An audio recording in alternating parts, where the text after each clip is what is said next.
I affectionately call my RTV Turtle because he was really slow, but now I call him Turbo Turtle.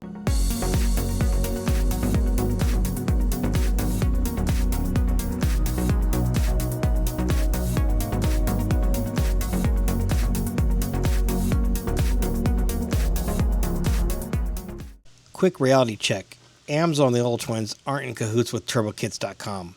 Follow the manufacturer's instruction, not my bad habits. And if you blow something up, that's on you, not on us. We provide the entertainment, not liability insurance. The Kubota RTV series are diesel-powered 3-cylinder motors. They're naturally aspirated, so they don't have as much power as if they were turbocharged. This is the X1100C. It is got air conditioning, it's got heating, it's got a complete sealed enclosed cab. I also have the optional power takeoff from the front. I could run a broom, I could run a snowblower, so I need that extra horsepower and torque that the turbo is going to make, because in the past when I ran the air conditioner and the power broom, the motor was bogging down. People ask, why didn't Kubota just give the RTV a bigger engine?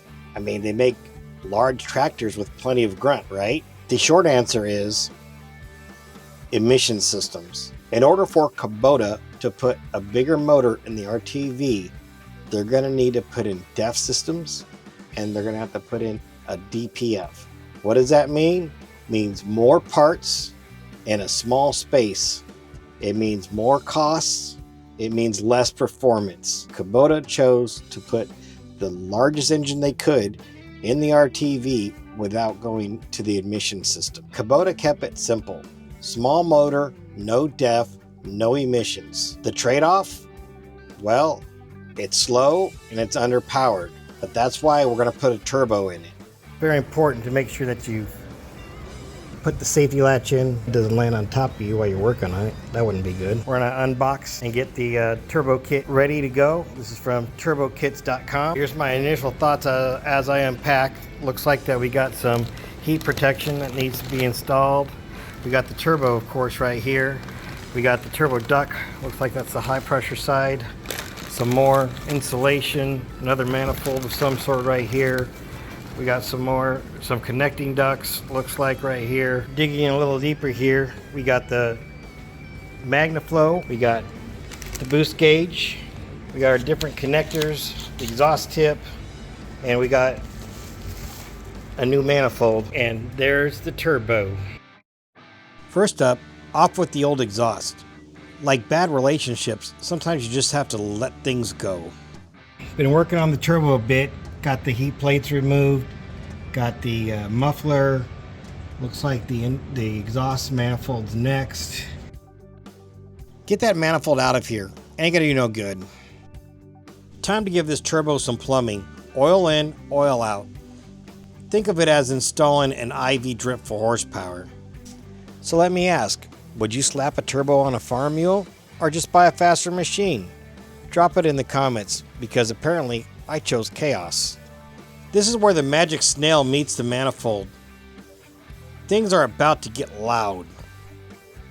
Install the new manifold and be sure to tighten it down completely. Wrap it up nice and tight, like you actually care about heat management, because burnt wiring harness don't make good content. I got the turbo housing installed onto the exhaust manifold. Got the exhaust manifold back and installed on the engine. We got the down below, it's hard to see in here, but we got the oil pressure line is hooked up. There was a T, had to change out an orifice that was in there. This is going to feed the turbo oil. Then we got the return line right here. That's connected down here to the block. Remove the throttle dampener. You'll reinstall it later. Slide the downpipe into the rear. Yeah, there's no polite way to say that. Be sure to tighten down all the bolts. Now the oil drain. Make sure it's pointed in the right direction, because gravity is not optional. The new drain tube is a hard line. You don't need to wrap it. Okay, we got the turbo installed now. It's very difficult to get the oil drain line connected up, the return line. Got it done. It's down here. It's hard to see. Got the actuator back on. Turbo made it up. Got it clocked for the exhaust side. Got the muffler just ballparked in there, staging. And earlier I went and primed the turbo oil so the turbo will get oil in the line. Prime that oil line because nothing kills a brand new turbo faster than, well, not giving it oil. Bolt up the muffler and tailpipe. This is what separates you from being the neighborhood hero or the neighborhood villain. Install the intake tube and the clamps. Now the charge pipes. If this part feels like rustling snakes into place, you're doing it right. Cap this, route that, tighten everything down, pretend you're organized. Turbo gets a blanket because apparently horsepower likes to stay cozy. We're turning the pump up to max spicy. Kubota engineers look away. Bed safety support comes out because apparently safety and turbos don't mix. Motor running, crank it, let it idle. Double check for leaks. If it doesn't explode the first 5 minutes, you probably did it right.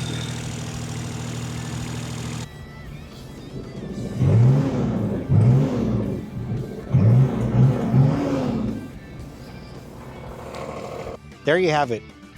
We successfully installed the kit from turbokits.com. That gave us 4 pounds of boost.